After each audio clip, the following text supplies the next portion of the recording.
What is up, everybody, and welcome to Rock Video Rental. I am Brandon, and this week we will be talking about Hard to Kill. But before we get up to all that, Caleb, what have you been watching? Watching a little bit more than normal. Did I mention that I did get around to watching Who Am I? No, I don't think you did. Okay. Really great. Definitely a step up from Jackie Chan's Mr. Nice Guy. Seemed like the budget was bigger and it was better written and directed movie, and they had a better cast. So if you enjoy Jackie Chan movies and you haven't seen that one, definitely comes recommended. I watched the movie Mortal Engines for the first time. That was okay. It was something different, nothing too crazy impressive.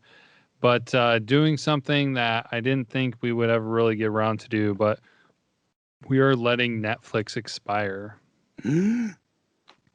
Gasp, I know. So this is our last month with it, at least for a while, until like Stranger Things comes back out or something like that. So yeah, I'm that watching. Makes sense. Yeah, I'm watching through The Witcher one more time before it goes. So, rock. What about yourself? Oh, lately I've been diving back into my childhood love for Godzilla movies. Rock. Man, I've watched Godzilla Raids Again, King Kong versus Godzilla, and Mothra versus Godzilla, which is the first 4 of the movies ever made. Yeah, just fun. I don't know. We did that review of Godzilla versus Megalon, and it's kind of funny to see the trajectory of the series as a whole, and how it really kind of went downhill there for a little bit. And it's kind of had its ups and downs going through, and that new one's coming out, Godzilla versus Kong, at the end of the month. So kind of looking forward to that. That should be good. Yeah, I'm gonna see how many I can watch before that comes out, and I get the chance to watch that one. So it'll be kind of interesting. Rock. Going through all the eras. Well, March Madness might slow down your viewing speed. Yeah, most likely. Seeing as how much we missed March Madness last year. Yeah, that was the start of the downfall right there. So, yeah, it's already started out to be pretty interesting, and the real games haven't even started.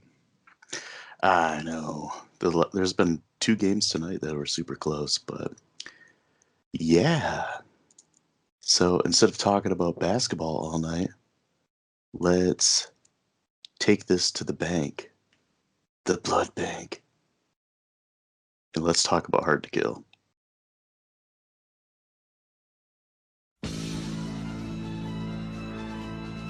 Steven Seagal is Mason Storm, a cop working undercover until his cover was blown. Whoever that is, I don't want him to get an hour older.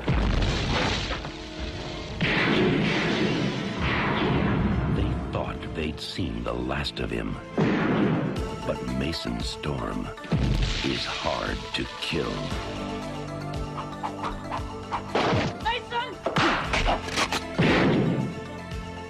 Now, he's toast, you understand? The climate is right. We'll get him, buddy. For revenge. Every one of them. Think you better dial 911. Mason Storm is about to hit back.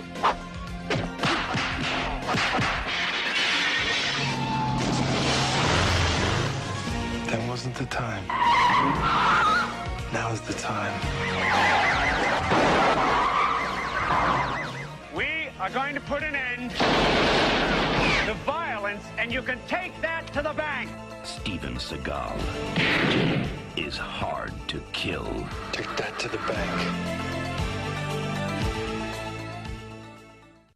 So the movie of the week is Hard to Kill from 1990. It is directed by Bruce Malmuth. I think it's how you say his name. Sure. The plot is Left for Dead with his wife killed in their house. LA detective Mason Storm will have to make a quick recovery, expose those behind the murder, and take revenge. The cast is Steven Seagal as Mason Storm, Kelly LeBrock as Andy Stewart, William Sadler as Senator Vernon Trent, and Dean Norris as Sergeant Goodhart. Dean Norris, known as for his role in Breaking Bad.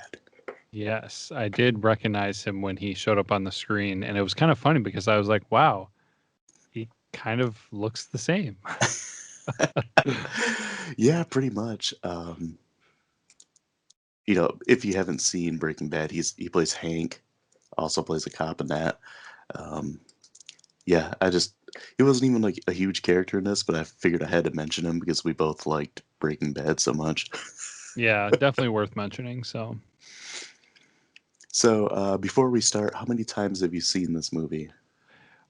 This is at least the second time. It might have been the third. I don't know. I kind of feel like most of the Steven Seagal movies kind of blend into a big blob. Yeah, pretty much, especially his early ones. Yeah, he did like 3 or 4 movies, all within like a year, Sounds about right. and they're all kind of similar. He's like a detective. Um, Seeking yeah, revenge. and all the titles of the movies have 3 words in them. Um, you got Hard to Kill, um, Slow to Kill. Above the Law, I think, and Out for Justice. Nice. All came out within that 1 year time span, I believe. uh, yeah, I think this is his third leading role, something like that. Okay, I didn't Or- realize it was that early on. Yeah, I mean, he was a stuntman for a while. Yeah, well, it's actually his second. Ooh. Yeah. So he had from 1988 to 1992, he had Above the Law, Hard to Kill, Marked for Death, Out for Justice. So those are all 3-word movies. And then he had a combo breaker with Under Siege, Oh man. which is arguably his best movie. I don't know what it is. This movie always kind of stood out to me as one of his better movies, and I've seen quite a few of them. I mean, most of them are entertaining. I mean, his movies now are kind of terrible, but yeah, this movie, like the start of it, starts off kind of weird. It's one of those movies that just kind of starts off in the middle of an action, Yeah.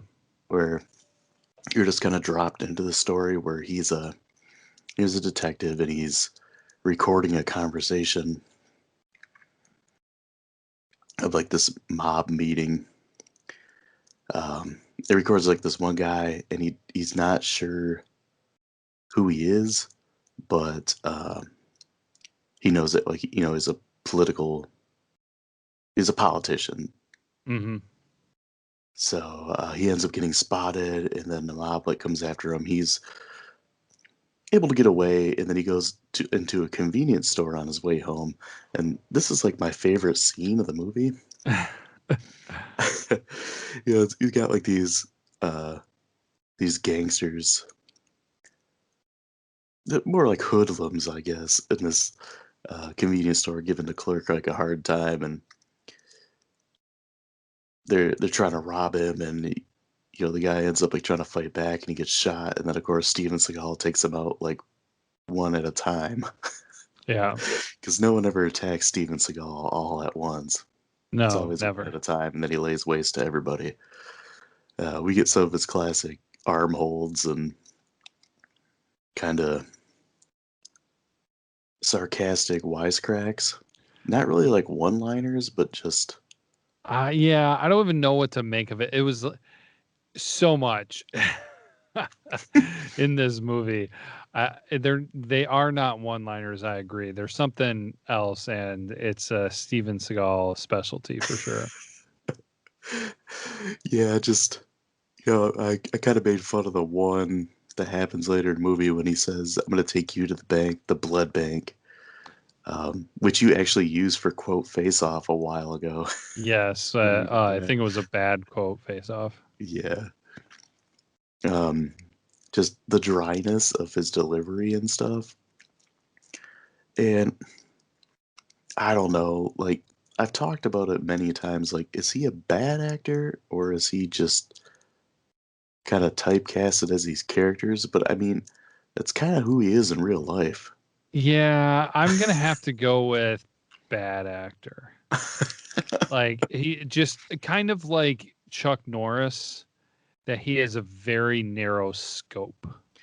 Yeah, I I don't even you can't even like compare him to anybody else because he's just Steven Seagal. Whereas like Van Damme legit tries to act and he's not the greatest actor. He's gotten better over the years, I will say that. Yeah. Like his job in Bloodsport versus his job in The Expendables 2 are like night and day. Hmm. Where Seagal's been pretty much the same all the way through. Yeah, I haven't seen his most recent stuff, but yeah, I just of all the and I've seen a fair amount of his films, probably not as many as you have, but it's the same thing over and over. So Yeah, and he's kind of got like this talk whisper going, and he's always looks like he's staring into the sun. and he never like that's the thing too where he never changes it. Now, if he was had more of an range with his acting, I feel like he wouldn't whisper all the time and he wouldn't be squinting all the time. Yeah, this is true. Um, yeah, it's kind of hard to gauge. It's also hard to kill him, which these gangsters find out when they follow him home and break into his house while he's Oh, oh yeah, the gangsters. Sorry, I thought you yeah. were talking about the convenience store No, hoodlums. these mobsters, I guess I should say, not just gangsters. They break into his house and like lay waste to his wife. Like how many times they shoot that lady, and then Seagal gets shot like 2 or 3 times with a shotgun, like point blank range, and he's still alive Yeah. uh, and able to like fight back. Um, then he gets shot, taken to the ground. He's presumed dead, and his son like makes a break for it and gets out of the house. His Yeah, young son, somehow. who's like 5, Hmm. like at the oldest. uh, so he like makes his way out of there, and then they like rush Mason Storm. I'll have to say is Seagal's character's name, but much like I said with when we did Walker Texas Ranger, that anytime I see Chuck Norris, he's Chuck Norris. Well, anytime I see Steven Seagal, he's Steven Seagal. Yeah. And you can have any goofy made up name. Uh, when you and I talked about this movie before we started recording, I said that, man, what a realistic name, Mason Storm. It's almost as realistic as John Matrix and the Commando. Yeah, they did a really good job with that. Oh gosh. Um, so he gets rushed to the hospital, and his partner and his friend O'Malley shows up and tells the hospital like, don't. It's like he's alive. Don't let anybody know this. He's presumed dead. He's safer that way, and they won't come after him if they think he's dead. So they keep that secret, and Seagal's in a coma for 7 years. Oh, so he's getting taken care of in this hospital for 7 years, and he finally like comes to, and the scene when he's like coming to and his eyes are like rolled back in his head and he's like sees it out or something always cracks me up. Yeah, he was Uh, freaking out like way too much. yeah, like what the heck was that? That's I guess could be an instance of that's terrible acting. You know, I'm not a medical professional, but I always just assume when somebody wakes from a coma, it's like they're just waking up from sleeping. Yeah, I mean, That's what I assume. I mean, if anybody listening to this knows anything about it, let us know. I mean, maybe it'd be a little bit different going through trauma right before going into a coma, but I honestly don't know. But not being a medical professional, I feel like if somebody was working in the medical field and there were a lot of devices that were beeping and booping, that Yeah. they would have been more attentive and concerned when that's going on, because that meant somebody was Yeah. waking up from a coma. And the machines are going off like crazy. And the nurse, who's played by Kelly LeBrock, who was Seagal's wife at the time, didn't know if you knew that. I did not know that. She was kind of a big deal in the 80s. She was a model and she was in a few movies. Probably her most known thing is she was the girl that they created in Weird Science. Oh, okay. It just, they're one of those, her and Seagal are one of those couples. It's just like, how did this happen? You know, her as a supermodel and him as Steven Seagal. But anyway, she's like, doesn't seem to be too concerned that he's coming out of this coma after 7 years. You know, like you said, all the machines going off, beeping and booping and all that, and eventually they get to him. I mean, he's in a coma for 7 years, so he's like, his muscles are pretty atrophied. So he has a hard time even moving around or talking or anything like that. And at the same time, one of like the mafia hitmen is coming after him. And that was a kind of a gut-wrenching sequence of when he's getting out of that hospital. Because, you know, he has like no control really. He's not really like in full use of his muscles after being in a coma for so long. But somehow he's still able to pull himself into a elevator. Yeah. With just his arms on a gurney. Yeah, that whole thing was questionable because then too, so that hitman's sole purpose is to kill Storm, and he takes out 2 people to get that opportunity. But then when Storm is sitting there in the hallway completely unguarded, he's hiding in a room waiting for somebody down the hall. Yeah. And like he doesn't care at any other point in time. Like he's like killing people almost in front of other people and not being as discreet as you would think. And then he waits, he lets Storm get away. And then when the nurse the funniest part to me was when the nurse found the dead bodies, Andy's character, the Andy character, yeah, she wasn't freaked out. She was like, oh no. Oh no. And it's like, lady, like you can tell they've been killed and shot. This is not like an accident. You should be freaking out right now. Yeah. She's just kind of accepting of it. And she basically like helps him escape, and then she takes him to like a friend's house that she's like house sitting. And it's just, you know, a super nice house out in the middle of nowhere kind of. And you know, he starts his recuperation. Of course, conveniently, there's a dojo. Oh, yeah. And of course, you know, he just gains muscle strength super fast. Yeah, and also forgets about his dead wife super fast, too. Yeah. His dead wife and his missing son. And of course, you know, it wouldn't be a late 80s, early 90s movie unless we had an awkward love scene. Which is even more awkward knowing that those two were married and they seemed to have like no chemistry whatsoever.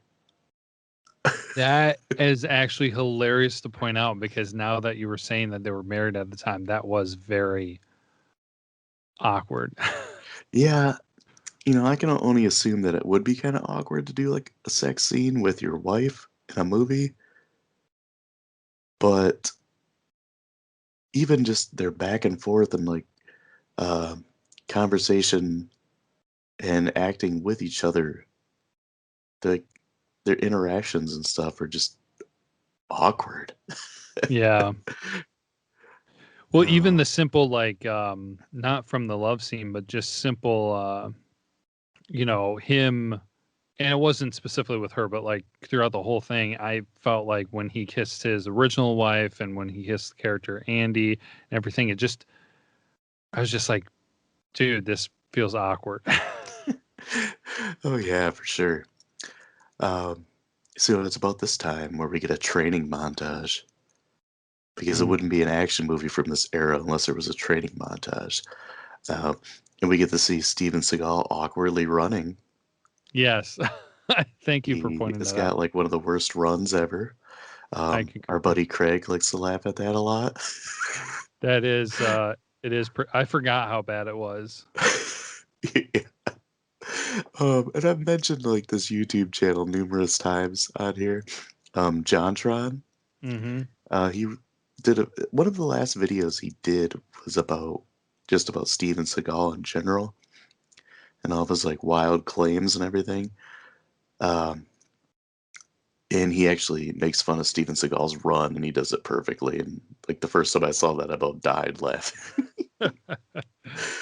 uh, but along with the weird running, we get him putting a 2x4, or not a 2x4, like a 1x8 into the ground and wrapping rope around it, and then punching it. Yeah, that's a new one. That was awkward. Punches were awkward too. Mm-hmm. We also get the aforementioned dojo scene where he's sitting in there with acupuncture Mm-hmm. and moxibustion. Is what it's called. Something like that. Where he like lights the needles on fire and they smoke, and it's kind of weird.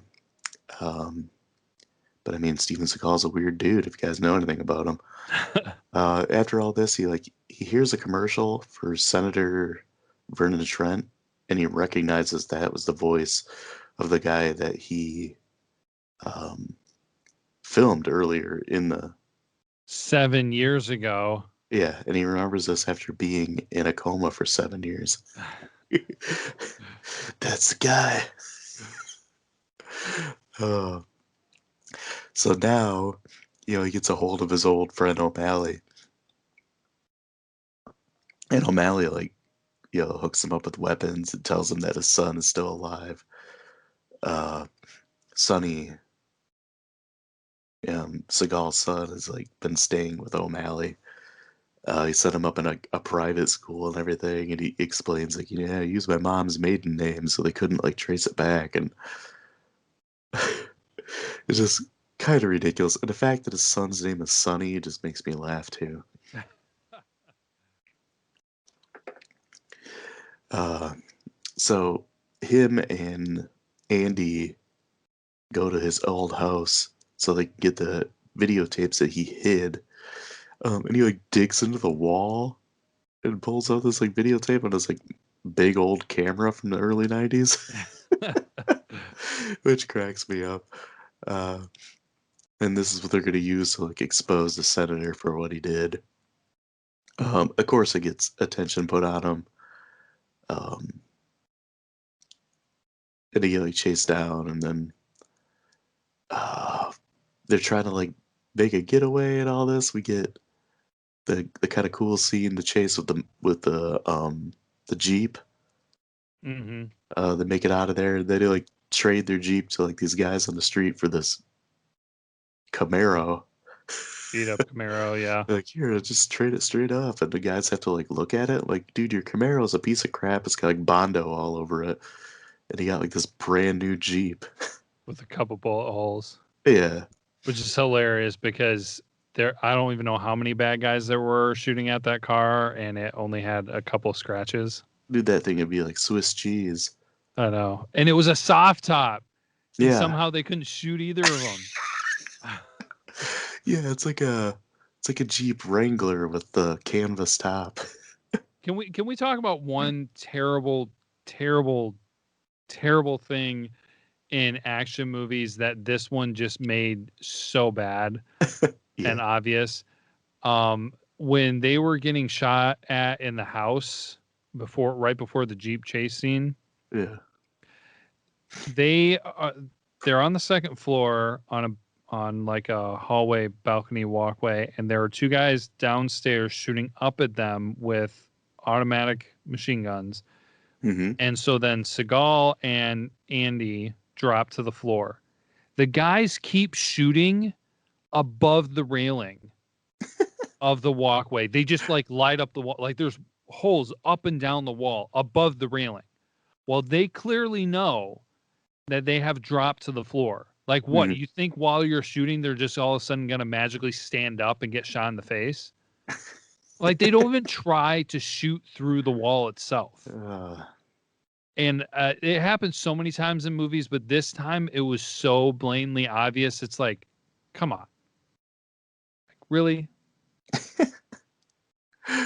Yeah, man, totally. And, you know, a common thing in Seagal movies is that he fires a lot of rounds, but you never see him reload his weapon. I think that may have happened. I didn't catch it. Yeah, that happens a lot. And like Fire Down Below is another one. Mm-hmm. Which that one we might have to talk about sometime because it's just so bad that it's good. That might have to be one of our awesomely bad movies.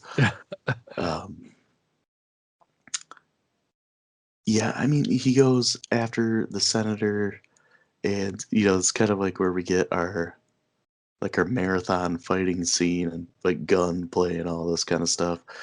We get some classic Steven Seagal stuff with breaking a guy's arm, breaking a guy's leg, snapping a guy's neck, like with ease, of course. In Seagal movies, he always likes to grab a guy's arm, twist it, and then bend it over his shoulder to break it. That happens a lot. You could see one of those clips really quick in Step Brothers when Dale and Brennan are like bonding watching movies. And you see Seagal break a guy's arm, and they're like, "Yeah!" Well, this also leads up to the point in time too where he does some of his infamous dialogue, where it's not a one-liner, but he's like, "Oh, what? You guys want a fair fight? Okay, I'll put my gun away." Oh yeah, just your classic. Every line has to have a delivery, like this. Okay, let's go. I'm gonna pause for dramatic effect, and stare into the sun. and then I'm gonna say my line. Oh, this all leads up to him like coming after the senator. He finally gets to him, and what cracks me up is when he gets the shotgun and rams it into his mouth. Oh and yeah, it looks like he just ate something with a whole bunch of ketchup on it. Because the senator's just got like ketchup on his lips, but it doesn't look like he knocked any teeth out or anything. yeah. And then it doesn't ever like get any worse. If someone rammed a shotgun barrel into your mouth, like it'd probably bust some teeth out. It'd probably bleed profusely. Oh yeah, dude. I don't know if I ever told you this, but I got a hockey stick in the mouth one time. Oh really? Yeah, it cut both the sides of my mouth. Oh, I believe it. Oh man, that sucked. So I could do that. Honestly, I forgot about that. And so when he shoved it in the mouth, it happened so quickly, it kind of shocked me. I was thinking exactly like that. Like, oh man, broken teeth and, cut, blood everywhere. And they did that part relatively well for like making it quick and look like he really jammed it in there. So they did a pretty good job showing it. But yeah, the blood effects were not overly impressive. No, not at all.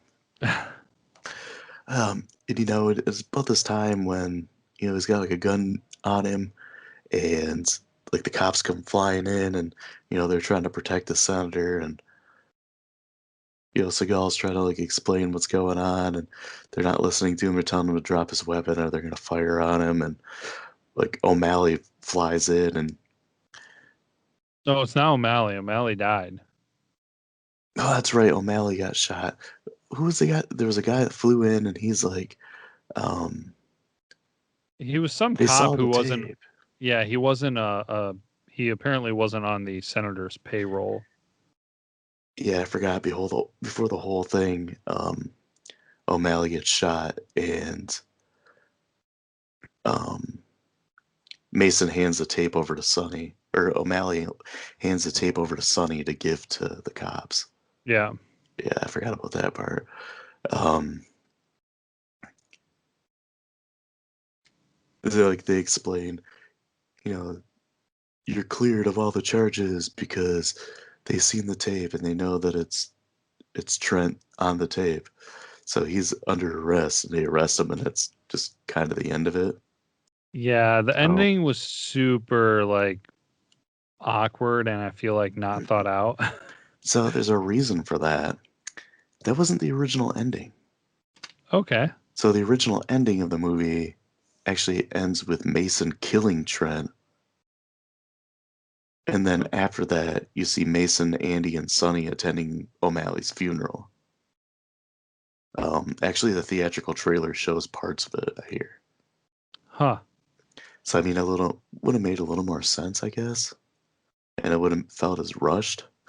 Yeah, definitely felt rushed. Yeah, Because basically he lets him go and the Trent gets arrested and then he's walking out and that police captain who came in after him said something like, "Oh, I'm sorry, Mason," or something like, "I'm sorry about everything that happened." He just walks by him, and then Andy and his son are there, and they both hug him. And she, at the same time, they say something. She says, "I love you, Mason," and he says something like, I don't know what it was, but something like, "I miss you, Dad," blah, blah, blah. All of that happens within about 15 seconds, and then that's the end of the movie. yeah. The last thing you're waiting for is someone to burst in and be like, "Mason, you just won the lottery." Yeah. uh, And then I thought it was so awkward though too, the choice of dialogue where she says, "I love you, Mason," and it's like, you what? How long have you been with him? Like hanging out with him, and you guys had one night, and what now? well, she's been with him for 7 years, but he has only been with her for a couple weeks. True. uh, well, and he's got so much machismo, and he's so handsome that how could she withhold herself? Yeah. Or at least Well, that's how they make it seem. Him and his ponytail. well, I will give the credit on he did look a billion times better when he shaved off that beard and did his ponytail, Oh yeah, but not so much that he was, fighting off women left and right. yeah. He looked a little less like Charles Manson with that fake beard and the crazy long hair. So we touched on it a little bit, but the acting in this, some of it's pretty rough. Oh, dude, can you Um, point out any really good acting in it? Not entirely. I can say that I like Frederick Coffin as O'Malley. He seems like a likable guy. That's Yeah. really about it. I mean, William Sadler as Senator Trent was hateable. I'll give him he did that. Yeah, and he's had some pretty notable roles. Yeah, he got better, I would say. This one he's not like great in, but like I said, he hated his character, so he did his job. Man, really anything else I get. Yeah, it's kind of rough. It's a movie you kind of just shut your brain off and enjoy for what it is. I mean, it's an early '90s action movie. It's still got the feel of the '80s stuff. Um, and it's a typical, with being Steven Seagal's second lead, it kind of set the formula for a typical Seagal movie Yeah. where, he comes in and he's the guy that everybody thinks is so cool. Well, then, like, talking about the acting, I mean, he was so stoic through the whole thing, and then Always, dude. they tried to make him like the loving dad character at the beginning, and I'm just like, you're joking, right? Yeah. And his wife was just like, "Oh, you're so nice. I could never be afraid of you," or so. I don't know what it was. She made some weird comment about like how amazingly nice he is or something, and it was just like, dude, the guy is like cold as ice. So, but yeah, I mean, that acting, his acting was, in a narrow scope. Oh, I would probably go with O'Malley having the best performance. There were definitely still some lines that could have maybe been improved in the delivery, but hmm when you compare it against everybody else, everything was leaving a little bit to be um, desired. Yeah, Seagal's one of those actors where every character he plays is the same because he's not acting. Like that's just legit the way Steven Seagal is. Um, I mean, if you hear anything about him and the way like he talks to people, he kind of he's very condescending and very stoic, like you said, doesn't show much emotion. And in this movie you mentioned like trying to show that he's a loving father and husband. Um, dude, just because you smile doesn't mean you're showing emotion. Yeah. They tried to do that like cutesy scene with his son where they prayed before bed, Yeah, it was and awkward. it was so awkward. It's like he tells him to say his prayers and he's kind of just like doing it along with them, but at the same time he's like, is he making this kid do this or is he gonna kill him? Oh Now I man. lay me down to sleep. The only thing that I can honestly say, there are two things I felt that you could see change in his acting a little bit through the movie. One, his whisper voice would go from gruff to soft, Yeah. and then his mouth would go from a frown to a slight smile. Yeah. And Like this that's really practically it. kind of like his sarcastic um tone. Yeah. And dude, there's so many Steven Seagal stories that just make me believe that the way he is in movies is the way he is in real life. I believe it. I feel like, sometimes how you imagine if you saw a celebrity in public. Yeah. I feel like if I saw Steven Seagal in public, I would just be like, "Oh, it's Steven Seagal," and have no interest to go out by him. Yeah, like, not if like, if you take someone it kind of does similar roles. Like if you saw Mark Wahlberg in public, Yeah, if I saw Mark Wahlberg in public, I might walk up and say, "Hey, how's it going?" Because, um, be like, from "Marky everybody, Mark." probably wouldn't do that because then he'd probably No, get a yeah, like, "Who the heck is this guy?" shut up, man. Man, I love the Funky Bunch. Um, yeah, but Seagal just be like, "Hey, it's Steven Seagal," and then just keep going. Dude, if I saw, yeah, that's exactly how it would be with Seagal. Like, I take a picture from a distance and I'd be like, "Okay, I'm good." If I saw Mark Wahlberg, I'd be like, "I'm a peacock. You gotta let me fly." Oh gosh. Yeah, probably not the most approachable guy in the world. Probably. Um, I'll share one story that I heard. So, um, I know you know who Jim Rome is, Mm-hmm. the sports talk guy. He talked about when he was first starting out in Los Angeles that he went to a party and Steven Seagal was there, and it was like the early '90s. And he thought to himself, he's like, "Oh man, like Steven Seagal's a pretty big like name in Hollywood right now. It's like my show would do pretty good ratings if I got him on there to talk sports." It's like, he's a martial artist and he was a pretty big like athletic guy that he's probably into sports, probably played sports in like high school or something.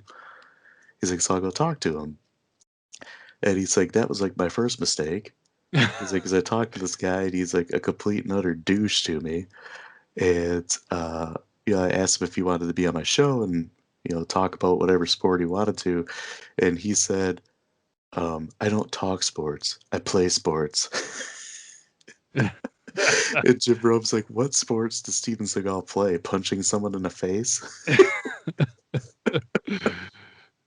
Oh my gosh. And, I was talking to you earlier too about an interview that I saw that he had with some like Australian TV show where the guy asked him a question of, if you're on the streets and you got like attacked by this big gang, it's like who's like the one person you'd want like at your side to help you fight? And Seagal just kind of looks at him and he's like, well, I'll throw out some names. And Seagal's like, okay. And he says, Michael Jai White. And Seagal just kind of smiles and looks at him. He's like, can I laugh in your face? He's like, okay, Jean-Claude Van Damme. And he's like, again, can I laugh in your face? And then he's like, do I think that Michael is a tough guy? No. Do I think he's a real martial artist? No. He's like, do I think Jean-Claude's a tough guy? No. Do I think he's a real martial artist? No. And the guy's like, well, okay, what about Chuck Norris? And he says, he laughs, and he's like, wasn't Chuck Norris like in his mid-70s right now? And like I said to you, I was like, I think mid-70s Chuck Norris could beat up Steven Seagal. Steven Seagal now. Yeah, we had the conversation about that. Yeah. And I feel that's well warranted. Because that was an interview from probably like 2009 or something like that. It was a while ago. Yeah, just how full of yourself can you be, dude? That's funny. Okay, so do you want to get into like trivia and facts and stuff? I've got a few things about this. Let's do it. So I already gave the one about the alternative ending, the original ending. So I mentioned that Kelly LeBrock was Steven Seagal's wife at the time. She was actually retired from acting, and she only did this movie as a favor to Seagal. And now she looks back on it and calls it hard to watch, and hard to believe. Which I believe she's talking about hard to believe that she was married to Steven Seagal. Oh gosh, yeah. Because I think he's been married 2 other times since her. I wouldn't be surprised. So here's a shocker: Steven Seagal did not get along with the director. Considered the director to be very poor. In a 1990 interview, like right after this movie came out, he said, I think it's a miracle that this guy can put one foot in front of the other. How did he make so many movies? Like, how do people enjoy working with this guy? Dude, I don't know. I think it's, well, I can kind of get to that at the end here. What I think. So the next one I got is Craig Baxley was offered to direct this movie by Seagal. Baxley passed because he didn't want to work with Seagal. Kind of an interesting thing here. So the inside of the mansion that was used at the end of it was also used in the Coen Brothers movie, The Big Lebowski. Okay. Yeah. So I think some of the reason why people kept working with Seagal, and the reason why I don't really understand why he hates on this director so much, is because this movie cost $11.5 million and it made $59 million. I guess you can make money. Yeah, so back then apparently Steven Seagal was a draw. I guess some of this other stuff here, Above the Law, that made a little bit. That was before he was really even known. That's one I haven't seen all of. I think his most profitable movie was Under Siege. That would sound right. Probably his best movie too. Yeah, that movie cost $35 million and it made 156.6. But yeah, at that time he was kind of a box office draw.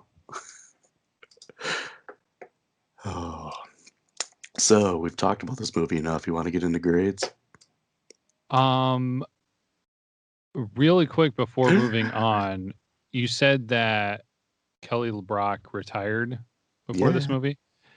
So she's younger than he is, and she retired like right at the beginning of his career, basically. yeah, pretty much. But I mean, she was still a model at the time. Yeah, She used but to do then shampoo commercials too back in the 80s. nice. The funny thing is, I did not realize this. Did you realize he was born in Lansing? Yeah, I did know that. I did not know that.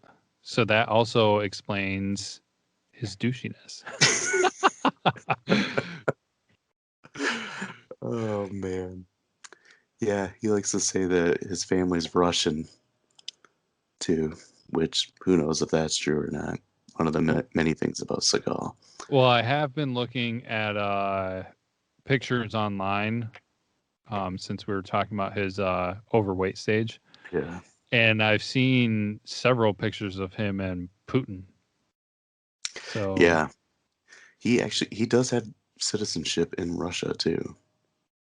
so he does apparently have some Russian tie. Oh, and look, there's a picture of him and Chuck Norris. He is substantially taller than Chuck. Well, yeah, I mean Seagal's like 6'5". He's Yeah, not a small dude. but he is plumpy. Yeah. And full of himself. Wonder when this was taken. It was taken to the blood bank. So grades I pulled from the two sources we always pull from. IMDb, what do you think it is? 4.9. It's a 5.8. Ah, dang it. And Rotten Tomatoes, there's critic and audience. What do you think those are? Critic is 42%. Pretty close. It's 38. Okay. And the viewer, fans, dang it, what is it? Audience. Dang it, I never get that right. Audience, let's do 44%. 47. You're pretty close. All right, not bad. So, since I went first the last time, what do you give this? I am going to have to say that during parts of this movie, I was feeling the struggle. I was watching it and I was like, man, what is going on right now? So I gotta admit, like, I mean, it's definitely not his worst film. I don't think, not the worst one that I've seen at least. Yeah. But there, as I said, there definitely left something to be desired. So I feel like part of it was how much they drew some of the portions of the movie out. Mm-hmm. Like it just seemed really slow. The montage was long. Kind of the hospital scene when he was coming out of his coma seemed long too and drawn out and a little unnecessary. There, I can't remember what it was, but there was a specific scene or maybe even just a specific shot that they lingered so long. I was like, dude, we get the point. But you know, good amount of action, was definitely entertaining. I could watch it again. I don't know that I'll ever get around to watching again. Kind of looking back at my recent ratings, I gave Walker Texas Ranger 3 out of 5. I think I'm gonna stick at the same place with this one and also give this 3 out of 5 Rock. I feel like that's fair. It's not, as I say, like 2.5. Once you hit 2.5, that's where you're like getting into the point of like bad, Yeah. not good. And I don't think it's quite there. So I'm feeling pretty good at hanging it up at 3. So Okay. Yeah, well, you and I are thinking the same. I used to really enjoy this movie like a lot when I was in college. Mm-hmm. Especially after the first time I watched it, I'm like, oh, that's pretty good. And I don't know if it's just like I've seen a lot more action movies since then, or I know more about Steven Seagal that, my interest in this kind of went down. I had a hard time watching parts of it too because, like you said, there's some slow parts, which is kind of funny because the movie's only an hour and 36 minutes long. That's crazy. Like maybe they could have shaved 10 minutes off, Mm-hmm. make an hour 26. Um, Maybe that would help speed things along a little bit.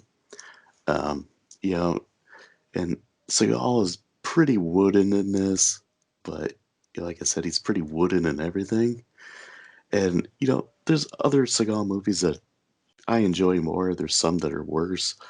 Uh, I mentioned earlier Fire Down Below. For some reason, that movie just it's entertaining to me, and I think it's just because it's so absurd at times. Um, that's one of them where you get to see his musical chops. Which, if you didn't know, he's a guitarist and he plays blues. I feel like I knew that. And a lot of times you can't understand what the heck he's singing. But we get some of the scenes of that in Fire Down Below. But I would say Under Siege is better than this, which is arguably his best movie. I mean, I guess most people probably say it's his best movie. But yeah, entertaining still at the same time. It's got some kind of cool things. I mentioned the scene in the convenience store. It's pretty cool. It's just a shame that it happened so early in the movie. But then there's some other things that drag on the montage, like you said. So definitely not like a movie for everybody. But if you like action movies, then you'll probably enjoy it. So I think a 3 out of 5 is pretty justified. Yeah, if you're accustomed to 90s action movies, Stallone, Schwarzenegger, Like the Die Hard movies and stuff like that. yeah, then this won't have the same bang for its buck, but it will be good. Yeah, and even like his style of martial arts as Aikido isn't as flashy and exciting as like Van Damme's martial arts or even like Jackie Chan's. So that doesn't even like bring like a lot of interest into it. It's more of like kind of the absurdity of some of the stuff that's entertaining. Mm-hmm. But next week we finally get to talk a little bit more about Jackie Chan. We're going to do a career highlight. And I know you've been waiting for this for a while. Yeah, it'll be good. I actually forgot I had some written down here before we finish this. Mm-hmm. You ready to do a real quick what was worse? Yeah. All right. Because I was thinking about this when the movie was ending. I was just like, man, there were so many like bad portions of this. I'm like, Yeah. what was worse? So what was worse? Andy's reaction when she saw the dead bodies or how quickly Storm got over his dead wife? Yeah, he had like no grieving period. Yeah, like no grieving period. I got a couple more of these. What was worse, Storm's one-liners or how bad the thug with the knife was in the house? I don't know if you noticed it, but it was like a really bad editing job because he jumped in. The guy jumped Storm when Storm had his back to him. He had a knife. He grabs him from behind and he stopped. Yeah. And then they changed the that. camera angle, and then he was still there, standing there with the knife. And then Steven Seagal busted a move. And it was like, come on, like, edit that, guys. Oh god. And then what was worse, the ending dialogue that lasted about 15 seconds, or how poor O'Malley's detective skills were, the fact that Storm was able to figure out the mystery after 7 years in 7 seconds. Well, Storm is like the world's greatest detective, so because he's played by Steven Seagal and the world's greatest martial artist. and apparently the world's greatest lover because that Andy was in love with him after like 1 week of interaction. Right. That's all I got. I had a couple other things written down, but those were the best ones I had. So, well, what's worse? I'm gonna take you to the bank, the blood bank, or my favorite one-liner from Fire Down Below, where he hits a guy in the face of the 2x4 and says, "You cracked my wood. That's no good." I'm not sure. I think it might have to come down to delivery, so I'd have to see how that one is live in person. Oh gosh. Yeah, that might have to be added to the list sometime. But anything else to say? Nope, that's it. We're gonna move on to Jackie Chan, which, as you said, I am totally prepared for. Rock. All right, so until then, be kind and rewind.